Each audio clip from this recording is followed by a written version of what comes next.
Hello, good evening, all of you, my dear student. You're most welcome to our YouTube channel after 12th. My name is Ram Fauzdar, Maths Faculty of Mothers Education Hub. दोस्तों, मैं उम्मीद करता हूं कि आपकी दिवाली बहुत अच्छी रही होगी। तो आइए वापस से लौटते हैं अपनी पढ़ाई पर और अपनी स्टडी को कंटिन्यू करते हैं एकदम कंसिस्टेंटली। आइए, आज अपन डिस्कस करेंगे एवरेज के बारे में। एवरेज एक बहुत ही शानदार चैप्टर है। एवरेज से अपने कैसेलेट डीआई जो एग्जाम में आती है उसके कई क्वेश्चन आते हैं एवरेज। मेनली जो डीआई बनती है वो दोस्तों average, ratio proportion and percentage, इन तीनों चैप्टर से मिलाकर के ही बनती है।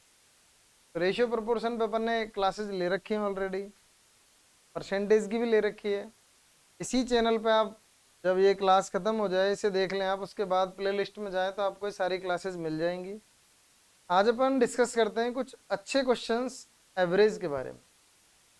एवरेज के बारे में बेसिक तो आपको पता ही होगा, आजकल हर बच्चा जानता है। थोड़ा सा बेसिक हम डिस्कस कर भी दें। जैसे अपन बात करें दोस्तों, एवरेज जो है वो ये फॉर्मूला आपने सब ने अपने स्कूल में जरूर पढ़ा होगा। सम ऑफ ऑब्जर्वेशंस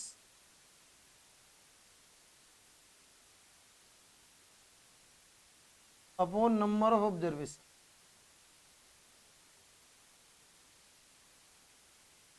ऐसे में डियर स्टूडेंट, एवरेज को अपन ईच, एक वर्ड है उससे भी पहचान सकते। एवरेज वर्ड को अगर अपन ये पढ़ते हैं इज इक्वल टू ईच, तो भी हमारा क्वेश्चन सॉल्व होता है। ध्यान दीजिएगा कैसे सॉल्व होता है।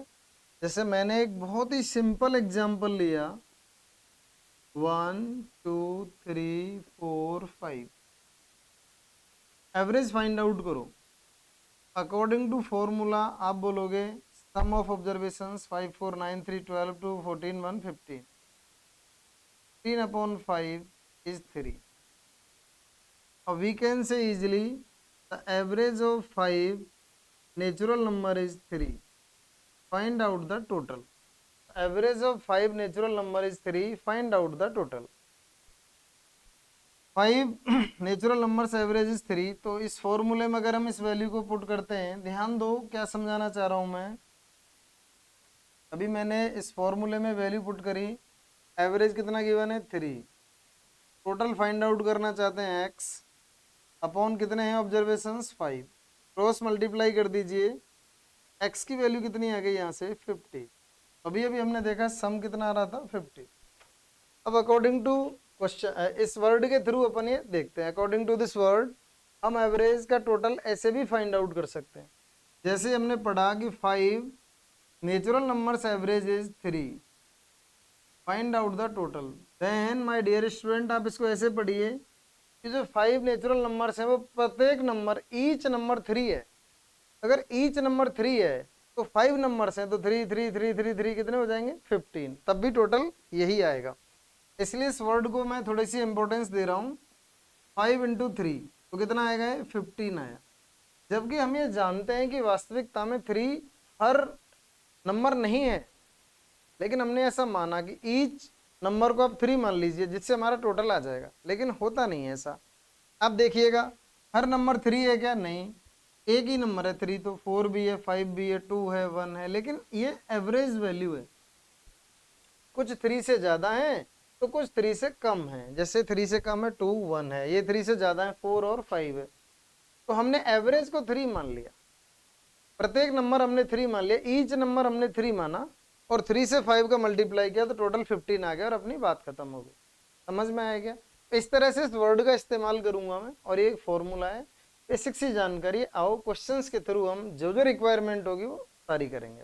ठीक है दोस्तों, यहाँ से आप ये भी एक बात देख सकते हो कि जब भी एपी में लिखे हुए हैं नंबर्स, एपी समझते हैं ना अपन, अर्थमेटिक प्रोग्रेशन। अर्थमेटिक प्रोग्रेशन होता है with A same difference, with A same difference, common difference same होगा, तो उनका एवरेज हम मिड वैल्यू से फाइंड आउट करते हैं। जैसे एक छोटी सी बात बताएं आपको, देखिएगा अगर कहीं भी एपी अर्थमेटिक प्रोग्रेशन में कुछ लिखा हुआ है, इसका एवरेज हम, फॉर्मूला तो है ही है, उससे तो हम किसी का ही निकाल सकते हैं। लेकिन फॉर्मूले के अलावा अगर हम सोचते हैं दोस्तों, एवरेज हम ऐसे भी निकाल सकते हैं कि एपी में है तो एवरेज मिड वैल्यू मानते हैं, या हम दूसरा तरीका है, दूसरा कॉन्सेप्ट है एवरेज निकालने का, a plus l by two. A means होता है फर्स्ट टर्म। इधर सवालों पे चल रहे हैं दोस्तों, बस 1 मिनट और सुनेंगे इस बात को, फिर क्वेश्चन सोल्व करेंगे। L4 होता है दोस्तों लास्ट टर्म।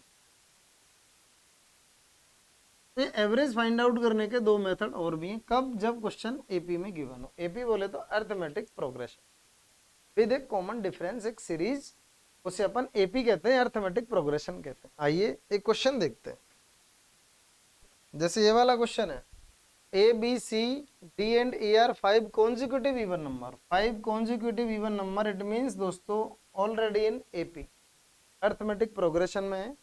कौन कौन है? A b c D.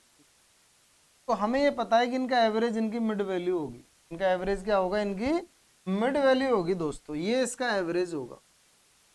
अब क्वेश्चन का डिमांड क्या है? Average of A and E is 46। वाह, बहुत अच्छी बात है। ए और ई का एवरेज 46 है दोस्तों। अभी अभी हमने एक एग्जांपल पढ़ा था, 1 2 3 4 5। इन 5 के 5 नंबर्स का एवरेज भी 3 है, और 1 और 5 का एवरेज आप निकालोगे तब भी कितना आना है? 3 ही आना है। आप 2 और 4 का एवरेज निकालोगे तब भी कितना आना है दोस्तों? 3 ही आना है। तो ये आपको कंफ्यूज कर रहा है ऐसे कह करके कि average of A and D, जो एवरेज ए और ई का होगा वही एवरेज इन पांचों 5 कॉन्जिक्यूटिव नंबर्स का होगा। और एवरेज कौन सा होगा? इनकी मिड वैल्यू होगी। इट मींस इनडायरेक्टली इस क्वेश्चन में मिड वैल्यू गिवन है 46।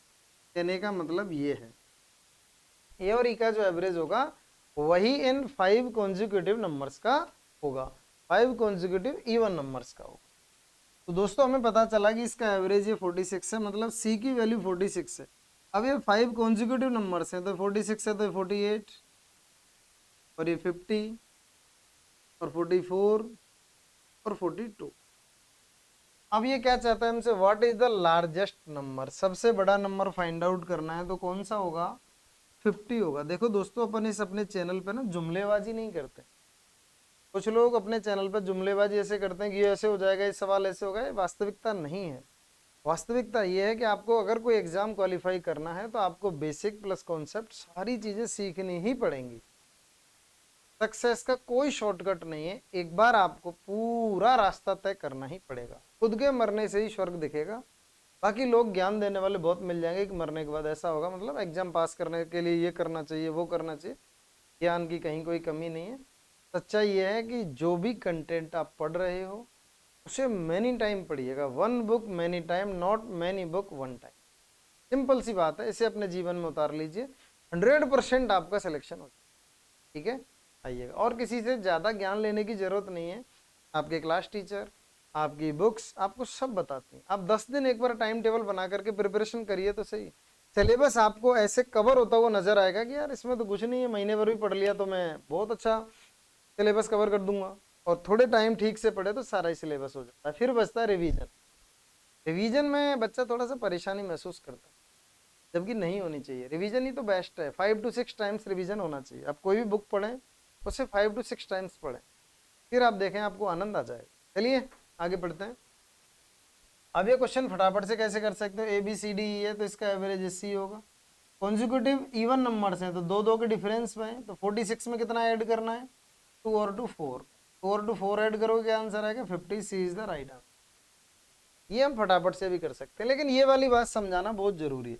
पहले दिमाग में अच्छे से बैठेगी तभी तो आप यहाँ आओगे। चलिए नेक्स्ट क्वेश्चन पढ़ते हैं। आइए दोस्तों,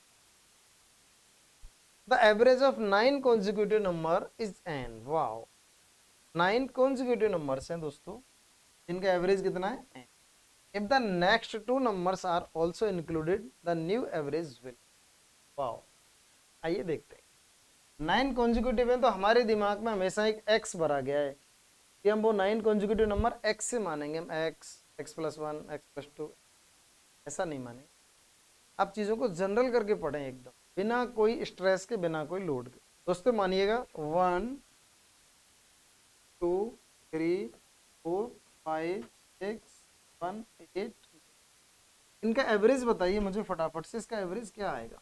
अब देखोगे कि इसका जो एवरेज आएगा वो दोस्तों 5 आ जाएगा, मिड वैल्यू है, सारा एपी में लिखा हुआ है, अर्थमेटिक प्रोग्रेशन है, 1 2 3 4 5 6 7 8 9। इसका एवरेज मिड वैल्यू कौन सी है, 5 है। आप ऐसे में सोचना कि सर मिड वैल्यू के ही क्यों है, ए प्लस एल वाले से करो, वो भी तो एक तरीका बताया था। तो आप ए प्लस एल बाई 2 से भी कर सकते हो, 1 प्लस 10/2, तब भी एवरेज सेम ही आना है 5। ऐसा कोई लोड लेने की जरूरत नहीं है। आइए क्वेश्चन पे वापस से लौटते हैं, एक बार ध्यान दो। तो देखो दोस्तों, अभी हमने देखा एवरेज 5। अब वो कह रहा है कि the next 2 numbers are also included, तो नेक्स्ट 2 नंबर ऐड कर देते हैं, 10 11। अब आप देखिएगा आपका एवरेज क्या आएगा दोस्तों। अब आप देखिए 1 + 11 करिएगा, ए प्लस एल से बताते हैं आप। 1 + 11 कितना आएगा, 12/2, then average will be 6। Wow, क्या आप ऐसे डायरेक्टली देख लेते। अब मिड वैल्यू 6 है, 5 इधर हटाओ, 5 इधर हटाओ, एवरेज कितना इंक्रीज हुआ, प्लस एवरेज इंक्रीज्ड बाई 1। इतना बढ़िया शानदार सवाल है, अच्छा क्वेश्चन है, सॉल्व करना आना चाहिए। आइए नेक्स्ट क्वेश्चन फिर पढ़ते हैं। ये बेहतरीन क्वेश्चन आपके स्क्रीन पर सेम क्वेश्चन है, फटाफट से सॉल्व करने की कोशिश करिएगा और आंसर अपना कमेंट सेक्शन में देना है। चलिए दोस्तों सॉल्व करिएगा।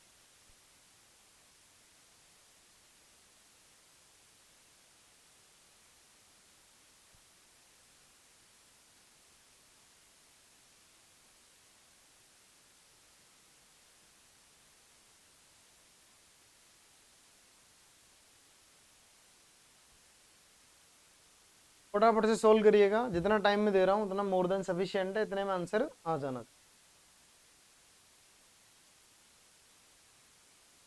देखिएगा, average of 5 consecutive positive integer हैं, 5 कॉन्जिक्यूटिव हैं, लिख दीजिए 1 5। आप खुद बताइए इसका एवरेज क्या आएगा, तो आप बोलोगे सर 3 आएगा।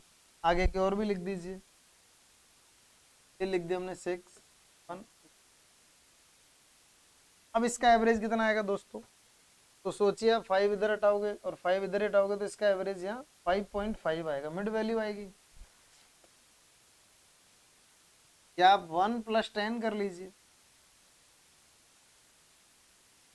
11/2 करोगे तब भी क्या वैल्यू आएगी, 5 एवरेज कितना इंक्रीज हुआ दोस्तों, 2 एवरेज इंक्रीज्ड बाई 2.5, गिवन नहीं इंक्रीज बाई 2.5 आना चाहिए आंसर, इंक्रीज बाई 2.5।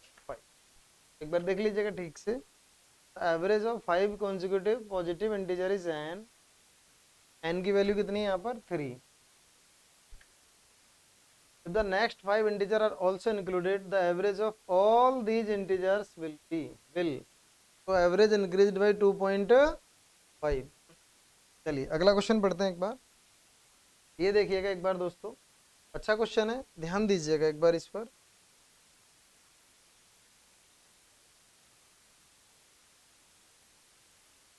ये वाला देखो, average of 7 consecutive number is 83।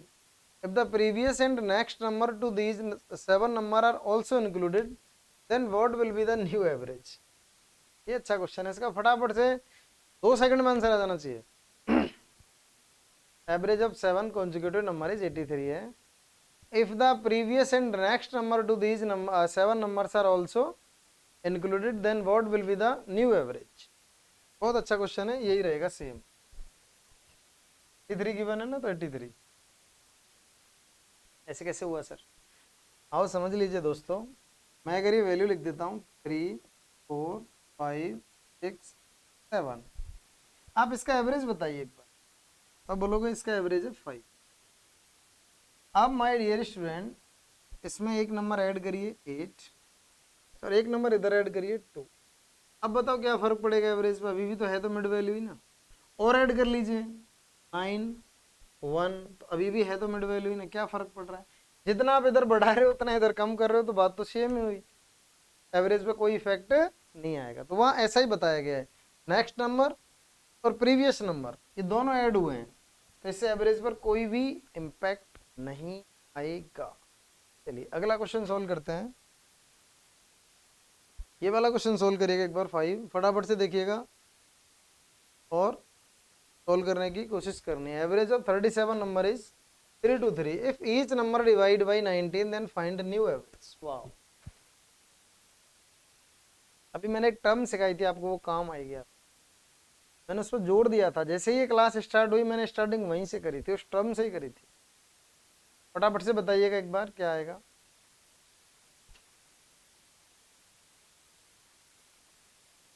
आओ देखते हैं। Average of 37 number is 323। दोस्तों एवरेज ऑफ 37 नंबर इज, अब ये कह रहा है if each number divide by 19। अभी थोड़ी देर पहले मैं आपको समझा के लाया था कि जो वर्ड है ना ईच, इसी तो एवरेज कहते हैं, और एवरेज को ही तो ईच कहते हैं। और वो तो खुद ही कह रहा है क्वेश्चन में कि each number divide by 19 then average divide by 9। One time divide करोगे दोस्तों और फिर ये 70। B is the right answer. छोटी छोटी सी बातें हैं लेकिन इनमें स्टूडेंट फंसता है, समझता नहीं बात को कि चल क्या रहा है, हाँ? तो छोटी छोटी बातें में आएंगी तभी तो अपन और आगे बढ़ेंगे। डोंट वरी, अपन एवरेज के बहुत अच्छे अच्छे क्वेश्चंस भी सॉल्व करेंगे। अभी धीरे धीरे आप आगे मेरे साथ साथ चलते रहिएगा और स्ट्रेस नहीं लेना है, मस्त रहो, क्वेश्चन सॉल्व करते रहो। The average of the 5 consecutive odd number is k, the next 3 odd number are added, then the new average will exceed the old average by। ऐसे क्वेश्चन कई कराए अपन ने आप अभी अभी इससे पहले, तो इसका आंसर आपको कमेंट सेक्शन में, ऐसे कई करा दिए ना अब तक। 5 consecutive odd numbers हैं, 1 2 3 4, नहीं odd है ना, odd है तो भाई 1 3 5 7, का एवरेज क्या होगा बोलो, का एवरेज होगा 5। आप खुद कर सकते हैं जो कि k की वैल्यू है। अब क्वेश्चन की क्या डिमांड है वो पढ़ो। If the next 3 odd number are added, next 3 add कर लीजिए 11 13, then the new average will exceed the old average by. तो न्यू एवरेज क्या होगा 1 + 15 डिवाइड बाई 2, न्यू एवरेज होगा 8। कितना एक्सीड हो गया दोस्तों, सबको पता लग रहा होगा, exceed by, B is the right answer. आसान क्वेश्चन था, कर सकते थे। अगला क्वेश्चन पढ़ते हैं, क्वेश्चन नंबर 7 देखिएगा एक बार। फाइंड एवरेज 1 2 2 3 3 3 4 4 4, ओहो 2 2 टाइम है, 3 3 टाइम है, 4 4 टाइम है, 7 7 टाइम है, इसका एवरेज बताना। कितना बेहतरीन क्वेश्चन है दोस्तों। हमने एक फॉर्मूला पढ़ा था थोड़ी देर पहले, आपको याद हो तो, कि सम ऑफ ऑब्जर्वेशन, अगर मैं इसका सम निकालता हूं तो 1, 2 + 2 कितना होगा 4, 4 को मैंने लिखा 2 की पावर, ये भी 1 की पावर 2 लगा दिया। थोड़ा ध्यान दो, 3 3 3, तो 3 + 3 + 3, हम न्यूमरेटर में हमेशा सम लिखते हैं, सम ऑफ ऑब्जर्वेशन। तो मैं अभी सम ऑफ ऑब्जर्वेशन लिख रहा हूं, तो 3 + 3 + 3 कितना होगा 9। 9 को क्या लिख सकते हैं हम 3²। ऐसे मत सोचना 3 की पावर 3 क्यों नहीं लगाइए, मल्टीप्लाई थोड़ी कर रहे हैं, ऐड कर रहे हैं। तो 3 + 3 + 3 कितना होगा 9। 9 क्या होता है 3²। अभी बात 4 की करते हैं, तो 4 + 4 + 4 + 4 16 आएगा। 16 क्या होता है 4²। ऐसे ही दोस्तों ये आगे बढ़ता रहेगा अपॉन में नंबर ऑफ ऑब्जर्वेशन। तो 1 1 टाइम आया है, 2 2 टाइम आया है, 3 3 टाइम आया है, 4 4 टाइम आया है, 5 5 टाइम, 6। आपको एक छोटी सी बात बता के लाते हैं दोस्तों, अगर हमें 3 ऐसे करते करते n तक सम निकालना होता है, तो इसका एक फॉर्मूला होता है 1/। दूसरा, यदि हमें 1² sum of square of natural numbers निकालना होता है 3², इसका भी एक फॉर्मूला होता है n × +1 n + 1/। तो ये फॉर्मूले मुझे यहाँ यूज करना। तो देखो आओ, मैं फॉर्मूला ऊपर वाले पे लिखूंगा। मैं ध्यान दें, n into plus one 2n plus one by, नीचे लिखूंगा मैं n into n plus one by, अपन वाला 2 कहाँ चला गया? तो ध्यान दीजिए दोस्तों, कैंसिल वेंसिल कर लेते हैं कुछ। तो कैंसिल करोगे तो देखो ये वाली टर्म तो उसे कैंसिल करोगे 3। फाइनल फॉर्मूला क्या बचा? 2n प्लस वन बाई, अब यहाँ n की वैल्यू क्या नजर आ रही है आपको? तो n की वैल्यू अपन को 7 नजर आ रही है। क्या आ रही है नजर? 7 पुट करा दो। 2 into 7 plus one by 15/3, 7 to 14 plus 1 15/3, then इनका एवरेज कितना आएगा दोस्तों? 5। B is the right answer. B is the right answer. ठीक है, तो कैसा लगा दोस्तों आपको ये सेशन? इन क्वेश्चंस की प्रैक्टिस की आपने मेरे साथ। नेक्स्ट क्लास में वापस कुछ अच्छे क्वेश्चंस की प्रैक्टिस करते हैं। बहुत लंबी क्लास नहीं होती, छोटी सी होती है। अगर आप चाहें तो डेली इसकी प्रैक्टिस कर सकते हैं और अपने दोस्तों को शेयर करें। अच्छी चीज़ें जरूर शेयर करनी चाहिए। थैंक यू, मिलते हैं नेक्स्ट क्लास में।